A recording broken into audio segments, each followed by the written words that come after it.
Hi, my name is Lee Martinez Soto, and this is Fresh Cuts.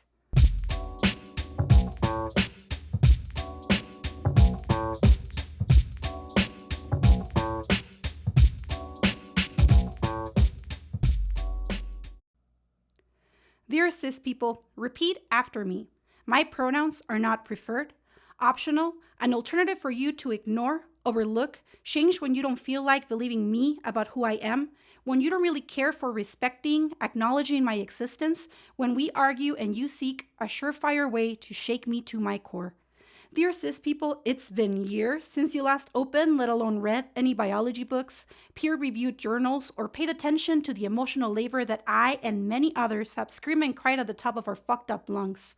Biological gender is as wide and buried as your excuses for why you pick and choose the words of a God not ours to abandon scared and lonesome children, gatekeep life's basic experiences, and shock us into casting away who we are. Don't you think it's a little creepy to change your opinion about who I tell you I am based on your own assumptions? Like, why are you so obsessed with me and with what I hide under my shirt, under my pants, between my legs, tangled on these vocal cords? Don't you think it's a bit disturbing? Dear cis people, if I say my pronouns are they, them, my gender is chaotic neutral, the essence of that power trip of the fear and confusion that crosses bigoted assholes' faces when they see me stomping on these platform boots and torn up ties, these tattoos, pierced face, oh, the euphoria. That is exactly what I mean. This is not an invitation for debating, questioning, or shoving your poorly informed beliefs my way. Dear cis people, my gender is not a personal attack on you, but please do take this hereby letter personally. This is about you. You know your names, your multiple slips that I will no longer pretend are mistakes, your pretense at allyship, hollow empathy, sympathy, followed by your barrage of endless that naming, misgendering, and passive-aggressive bullshit jabs that do nothing but chip away at this already thin patience. So here's the end of it, dear cis people. I will now meet you at your level. Stomp straight to the ground where you scurry away like pestering little cockroaches. Dear cis people, fuck around and find out. Who taught you that? Who advised you on the benefits of trapping us in swarms, upsetting us against each other as you watched from afar and laughed? Who told you being pinned down, hands in places you shamed, no permission given, trespassing, made us wet? Who taught you that? Who demonstrated how to put your hands against our throats and choke the life out of us long enough to see the halo shatter over your heads? Who tutored you on how to hate our existence while getting hot and bothered by our bodies? Who showed you the means to control us was to shame us? Who taught you that? Who showed you what you liked, on who you liked it? Who told you to put to practice in every warm body you coveted? Who explained to you it is better to like it when we don't, that it is preferred we don't feel as you let yourself go? Who taught you that? Who showed you that anger, made you memorize the names you call us, putas, fáciles, pirujas, were the ways to debase us?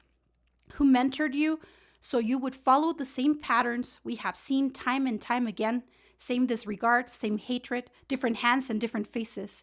Who taught you that? To walk the fragile thread of killing us or loving us. It is enough.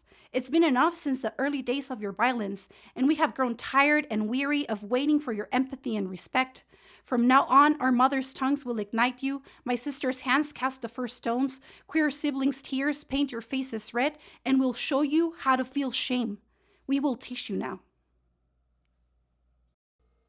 Light skin, white skin. Should I skin my skin and let the blood pool under my naked feet?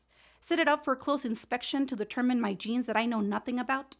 There's nothing to claim, reclaim, regain, lost too long ago and erased, renamed, retraced in hopes of finding answers, but found revisioned parts of the site I never knew, and romanticized parts of the plundering past the branches that grew me passed on to me. So that leaves the question of who am I and where do I come from? Will I pass nothing to the canopy of generations who share the blood of unholy and revered ghosts? Will I understand this blood and tie down its magic to a land I have never stepped foot in? Or instead, feel naked feet burning with the touch of asphalt and the longing to know who, what I am and why? Where am I going under the glowing lights of this desert? Where has this blood been spilled? and I trace, stare in the mirror in hopes of finding a semblance of the names I never knew, the India Washishil unnamed, the abuelita who was some sort of Indian erased, but now in the embrace of the little percentage of us that I know, and how much of us I want to know. Whisper its meaningfulness to the deaf ears of the three that birthed us, faltering leaps on the canopy, only capable of seeing their roots when they finally wither. The likes of me wandered off the rot, climbing up our branches, while the others, carried by the wind, let themselves go. But not anymore. Not one more name of me, of them, of us will be erased from the almanacs of our history. Call me historian, scholar, time traveler, carrier of half-real, half-imagined stories of who, what, where, and why. Once again, my name was Lee Martinez Soto, and this was Fresh Cuts. You can follow me on Instagram at cadaveres_literarios. You can find the link on my bio has all of the information about my books, publications, and anything else that I'm up to.